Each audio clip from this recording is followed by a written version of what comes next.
Bab 815, Keluarga Johnson. Sepertinya Regina sangat mengenal Sean. Menyadari ketegasan Regina, Gilberto bertanya pelan setelah lama terdiam. "Nak, apa kamu yakin ingin aku melakukan ini?" "Iya. Tidak peduli berapa banyak yang bisa kita tawarkan. Kita harus membantunya." Regina mengangguk tanpa ragu. "Baik." Gilberto menghela napas dan setuju. Meskipun dia tahu bahwa menolong Sean saat itu seperti mencari kematian, Gilberto memilih untuk mempercayai penilaian Regina. Di sisi lain, Capital Selatan, sebuah kota di dekat kota Riverfall, sedang berkembang dan memiliki pertumbuhan ekonomi yang jauh lebih kuat daripada kota Riverfall. Kota ini pernah menjadi ibu kota kuno 6 dinasti di zaman kuno. Tentu saja, kota itu makmur dan berkembang. Selain itu, banyak peristiwa bersejarah terjadi di sana dalam catatan sejarah, jadi kebanyakan orang mengetahuinya. Sejak zaman kuno, banyak orang terkenal telah lahir di ibu kota kuno 6 dinasti ini. Selain itu, kota modern yang ramai juga muncul dengan banyak perusahaan terkenal di seluruh negeri. Singkatnya, jauh lebih berkembang dari kota Riverfall. Di pinggiran Capital Selatan, ada sebuah rumah mewah yang besar.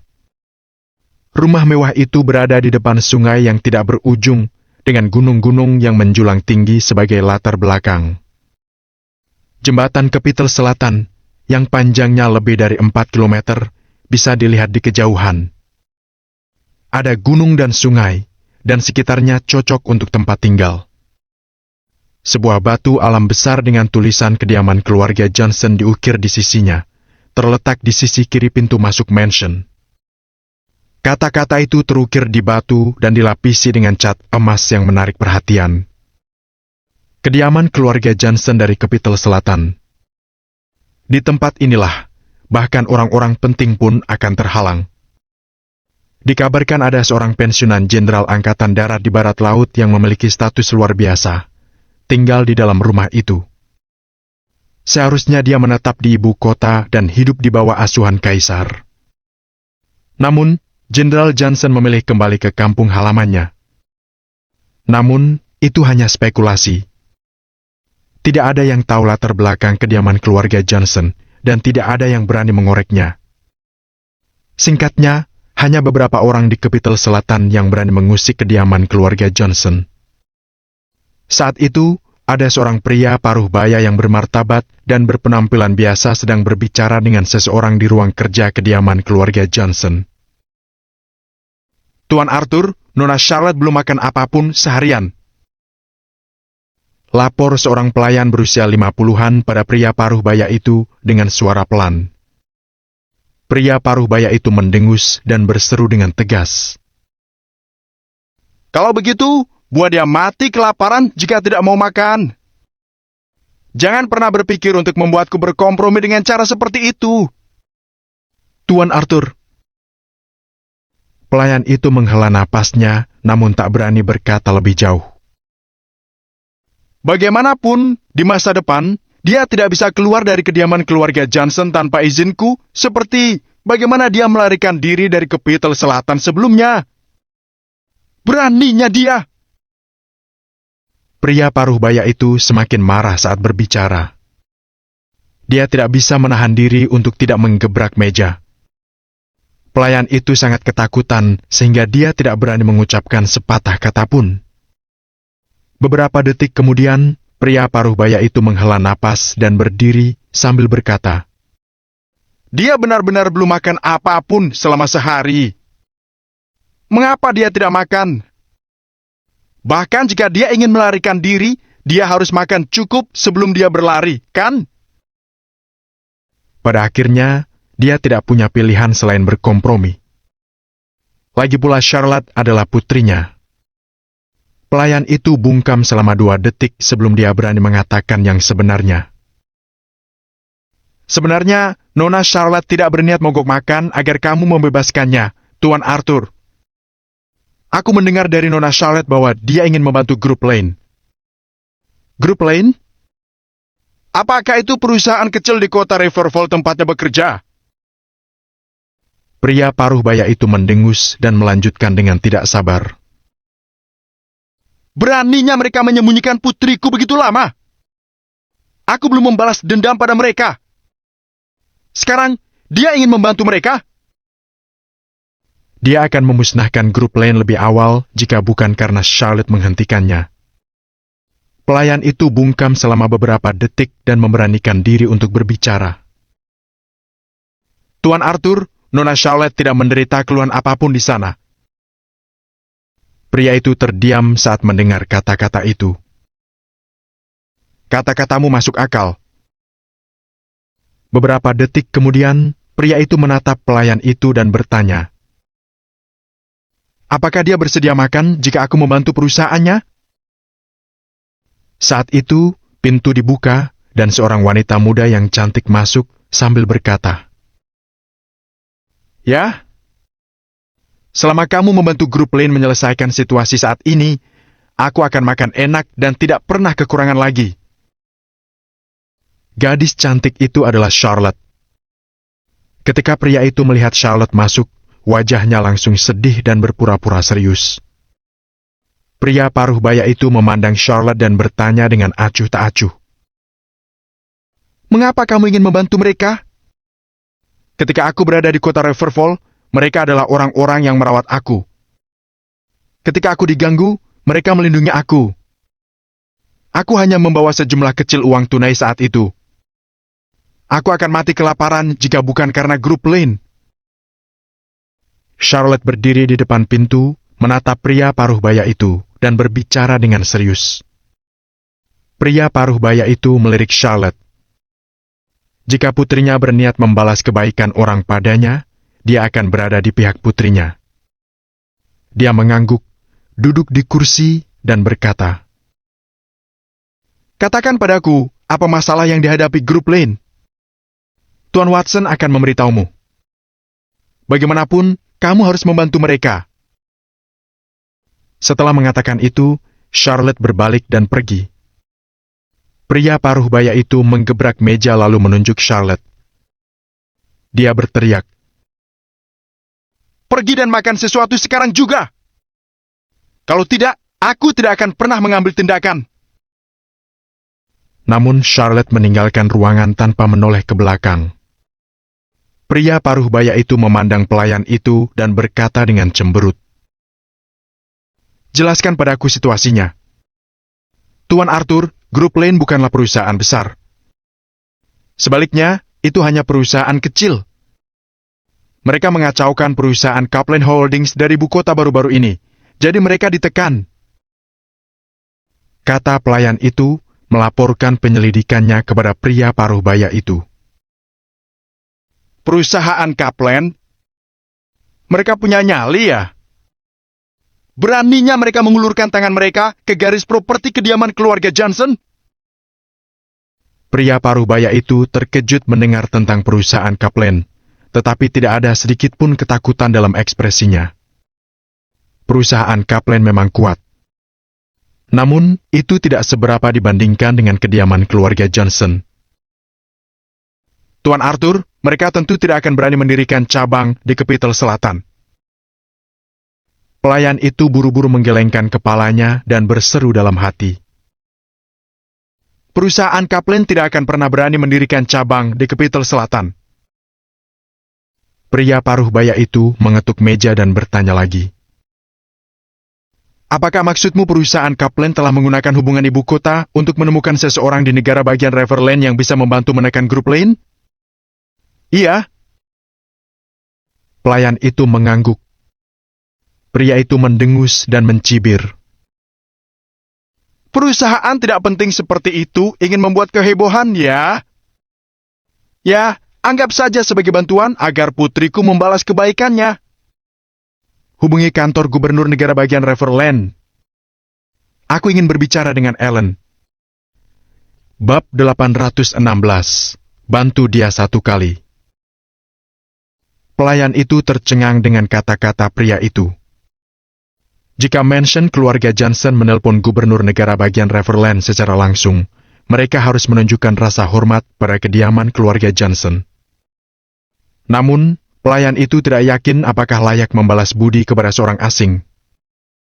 Karena pelayan itu tidak mengambil tindakan apapun, pria itu bertanya dengan cemberut. "Tunggu apa lagi?" Pelayan itu terdiam selama beberapa detik dan berkata, "Apakah layak bagimu untuk melakukannya? Apa yang kamu ingin aku lakukan? Apakah kamu ingin aku melihat putriku mogok makan?" "Itu hanya bantuan, kediaman keluarga Johnson bisa membalasnya." Pria itu melambaikan tangannya saat berbicara. Dia tidak peduli dengan latar belakang grup lain. Dia hanya peduli jika melakukan hal itu akan membuat putrinya bahagia, dan itulah yang terpenting baginya. Pelayan itu sampai tidak bisa berkata-kata. Charlotte tidak berubah pikiran dan bertekad mogok makan. Jelas bukan ide yang baik untuk membiarkannya terus seperti itu. "Aku mengenal gadisku dengan baik. Dia memiliki kepribadian yang kuat selama bertahun-tahun dan selalu mandiri. Sejak dia masih kecil, jika dia bisa menyelesaikan masalah, dia tidak pernah meminta bantuan aku, bahkan setelah dia dewasa. Kali ini, dia benar-benar menginginkan bantuanku. Jadi, aku akan membantu," kata pria paruh baya itu sambil menghela napas setelah lama terdiam. Meskipun dia sangat tegas dengan Charlotte, bukan berarti dia tidak mencintainya. Bagaimanapun, dia adalah putrinya. "Aku juga penasaran. Nona Charlotte tidak pernah begitu bertekad seperti saat ini. Aku merasa hubungan grup Lane dan Nona Charlotte tidak sesederhana itu, jadi aku sudah melakukan penyelidikan. Sean Lane adalah nama perwakilan hukum grup Lane. Dia sebaya dengan Nona Charlotte. Apakah Nona Charlotte..." Pelayan itu tidak menyelesaikan kata-katanya saat dia bertanya-tanya apakah ada hubungan khusus antara Charlotte dan Sean. Jika tidak, Charlotte yang jarang meminta bantuan keluarga pasti tidak akan meminta keluarga Johnson membantu grup Lane dengan mogok makan. "Hai MPA, beraninya seseorang dari kota Riverfall kecil mendambakan putriku. Dia harus menyerah secepatnya. Kali ini, aku akan membantunya. Namun, jika dia berani menyentuh putriku, aku akan memastikan dia mati dengan tragis." Pria paruh baya itu menggebrak meja dengan marah ketika mendengar kata-kata pelayan itu. Pelayan itu takut untuk mengatakan apa-apa dan mengangguk setuju. "Juga?" Pria itu ingin mengatakan sesuatu, tetapi dia tiba-tiba berhenti sejenak dan kemudian melanjutkan. "Tunggu sebentar. Baru saja, apa yang barusan kamu katakan adalah nama perwakilan hukum grup Lane?" Pelayan itu bingung dengan kata-kata pria paruh baya itu, tetapi dia menjawab dengan tergesa-gesa. "Namanya Sean Lane." "Sean Lane? Sean Lane, kenapa nama ini terdengar asing bagiku? Sepertinya aku pernah mendengar tentangnya di suatu tempat." Pria itu mengulurkan jarinya dan mengetuk meja sambil berbicara. Ingatannya baik, jadi dia tahu dia tidak akan salah mengingatnya. Keakraban itu membuktikan bahwa itu bukan pertama kalinya baginya mendengar nama itu. Namun, dia tidak bisa mengingat kapan dan dari siapa dia mendengar nama itu. Pelayan itu menggeleng kecil. Dia berpikir bahwa ayah Charlotte pasti salah mengingatnya. Kediaman keluarga Johnson berada di Capitol Selatan dan telah berkembang di tempat itu selama bertahun-tahun. Mereka belum pernah ke kota Riverfall. Selain itu, grup Lane hanyalah perusahaan kecil, bukan perusahaan besar. Perusahaan itu tidak akan disebutkan oleh orang seperti ayah Charlotte. Pria itu terdiam selama beberapa detik. Pada akhirnya, dia masih tidak dapat mengingatnya, jadi dia melambaikan tangannya dan mengabaikannya. "Lupakan saja. Demi putriku, aku hanya akan membantu grup Lane satu kali. Mereka masih harus mengandalkan diri mereka sendiri untuk bertahan hidup. Hubungi sekarang." Pria itu melambaikan tangannya dan berhenti berbicara. Baik. Aku akan menelpon sekarang juga. Pelayan itu mengangguk dan mulai menghubungi nomornya. Telepon akan langsung terhubung ke saluran khusus gubernur negara bagian Riverland. Orang biasa tidak punya cara untuk mendapatkan nomor itu. Bahkan David tidak bisa mendapatkan nomor teleponnya. Setiap saat, dalam lingkaran apapun, jika seseorang ingin berbicara dengan pihak lain, itu harus didasarkan pada apakah status mereka hampir sama atau setingkat lebih tinggi dibandingkan dengan pihak lainnya. Jika mereka lebih rendah dari pihak lain, akan sulit bagi mereka untuk mendapatkan apa yang mereka inginkan. Di mata perusahaan Kaplan, grup Lane tidak memenuhi syarat untuk bernegosiasi dengan mereka. Oleh karena itu, ketika Theo pertama kali mengundang orang yang bertanggung jawab atas perusahaan Kaplan di kota Riverfall untuk negosiasi, dia ditolak tanpa ragu-ragu. Itu karena mereka tidak menganggap serius grup Lane sepanjang waktu. Terus terang, Sean bahkan tidak memenuhi syarat untuk bertemu mereka. Ketika Theo memberitahu Sean tentang itu, Sean mengerutkan keningnya. Perusahaan Kaplan sangat agresif sehingga mereka bahkan tidak ingin memberi Sean kesempatan lagi. Apa mereka memaksaku untuk memulai perang dengan mereka?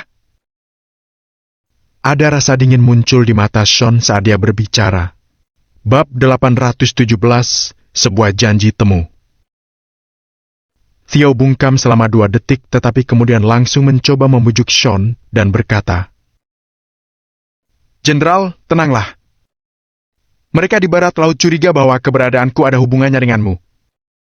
Jika kita mempermasalahkan hal-hal ini sekarang, kita pasti akan mengekspos diri kita sendiri. Tidak perlu mengungkap identitasmu hanya karena perusahaan Kaplan. Sejenak keheningan menyelimuti sebelum Sean mengangguk kecil. Dia merenung, sepertinya kedua belah pihak mau tidak mau harus bertemu. Tentang bagaimana itu akan terjadi, aku tidak tahu. Aku mengerti.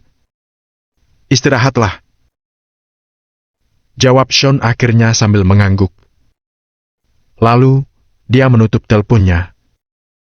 Setelah semalaman, tekanan dari perusahaan Kaplan pada Sean telah naik ke level yang lebih tinggi. Sejak awal menyerang distrik bisnis, perusahaan Kaplan telah menggunakan setiap skema yang ada yang mereka bisa. Beberapa orang dari perusahaan Kaplan bahkan berbicara tentang bekerja sama dengan Felix dan orang terkuat kedua di Riverfall yang mengendalikan kejahatan kota. Jika Felix menyetujui kemitraan tersebut, perusahaan Kaplan akan langsung mendapatkan sejumlah besar uang. Sepertinya perusahaan Kaplan telah mengetahui tentang hubungan antara Sean dan mereka yang ada di kota Riverfall. Maka, perusahaan berencana menyuap semua koneksi Sean agar memihak mereka. Perusahaan Kaplan berkuasa dan kaya, jadi hanya sedikit orang yang bisa menolak tawaran murah hati mereka.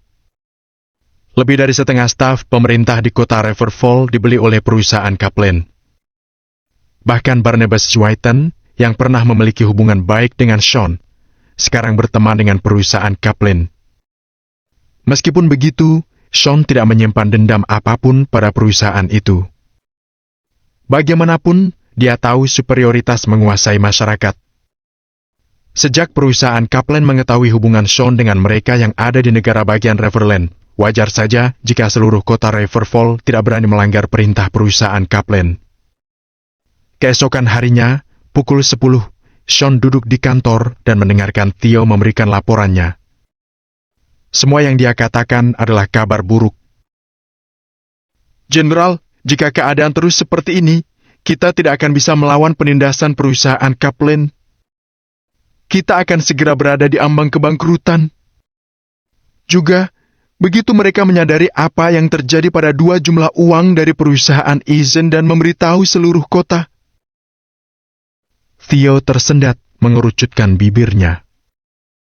Tidak sulit membayangkan bahwa selama perusahaan Kaplan memiliki cukup bukti yang menunjukkan bahwa Sean telah mentransfer 2 jumlah uang tersebut, semua perusahaan yang terkena dampak kemudian akan melampiaskan kebencian terhadapnya. Tak terhitung banyaknya orang yang ingin menusuk Sean dari belakang. Saat itu, bahkan jika perusahaan Kaplan tidak mengusir Sean dari kota Riverfall, tidak mungkin dia bisa bertahan di sana. Tidak ada gunanya, bahkan jika dia menghabiskan banyak uang untuk menyelesaikan situasi ini atau menyerahkan semua kekayaannya. Semua orang akan mencemokohnya. General, hanya perusahaan Lemont Medicine, teman Scott, dan Hamlin Lewis yang mau berpihak pada kita. Kata-kata David Williams paling hanya bisa dianggap netral. Belum lagi, perusahaan Kaplan telah mendekati Felix, tetapi situasi saat ini di antara mereka tidak diketahui. Aku bertanya-tanya apakah aku harus menelpon Felix dan memperingatkannya. Theo melapor pada Sean setelah menganalisis keadaan. Sean perlahan membuka sebuah dokumen dan menggeleng. Kamu tidak perlu menelponnya. Aku sudah memberikan peringatan semestinya pada Felix dari jauh-jauh hari. Jika dia bijaksana, dia akan tahu apa yang harus dilakukan. Namun, jika dia orang yang busuk, tidak ada gunanya memperingatkannya. Ya, Jenderal. Dengan itu, Theo tidak berkata apa-apa lagi. Theo, jika kita bisa bertahan kali ini, kita akan bisa mendapatkan pijakan yang kokoh di kota Riverfall dan bahkan di seluruh negara bagian Riverland. Tapi jika kita gagal, maka kita tidak akan pernah punya kesempatan lagi. Kata Sean tenang sambil menutup dokumen di tangannya. Itu? Theo tidak bisa menyelesaikan kata-katanya karena dia sepenuhnya tercengang. Dia telah mengenal Sean selama bertahun-tahun dan tidak pernah melihat sedikit pun tatapan tidak percaya diri pada Sean. Namun, Sean memperlihatkan wajah gugup sekarang karena dia berhadapan dengan perusahaan Kaplan. Wajar saja, karena musuh mengepung Sean dari segala arah. Bahkan Theo yang selalu memperlakukan Sean bagai dewa, kali ini merasa tidak yakin. Sepertinya satu-satunya yang bisa Sean lakukan sekarang adalah berusaha sekuat tenaga dan memanfaatkan segala cara yang dia bisa, termasuk mengungkapkan identitasnya. Ketika Sean dan Theo saling berpandangan dan hendak berbicara, ponsel Sean berdering. Mengejutkan, panggilan itu datang dari kepala perusahaan Kaplan cabang Riverfall. Dia berinisiatif untuk bertemu Sean saat itu juga. Setelah menutup telepon, ekspresi ragu-ragu menyelimuti wajah Sean. Theo juga merasa bahwa perusahaan Kaplan merencanakan sesuatu. Namun, saat itu juga, Sean tidak punya pilihan yang lebih baik selain bertemu dengan pria itu. Kemudian, Sean membawa Theo ke ruangan privat yang telah ditentukan di Hotel Blossom, kota Riverfall. Saat memasuki ruangan privat itu, sesuatu yang berbeda melintas di mata Sean. Pemandangan di dalam sana persis seperti yang dia duga. Selain pria paruh baya yang belum pernah Sean lihat sebelumnya, Lucas juga ada di ruangan itu. Ada juga 2 asisten wanita yang menemani para pria. Di belakang mereka berdiri beberapa pria kekar berbaju hitam. Kamu sudah sampai, Tuan Lain. Silakan duduk. Izinkan aku memperkenalkan diri. Namaku Randy Taylor, dan aku kepala cabang perusahaan Kaplan cabang Riverfall. Ucap pria paruh baya itu.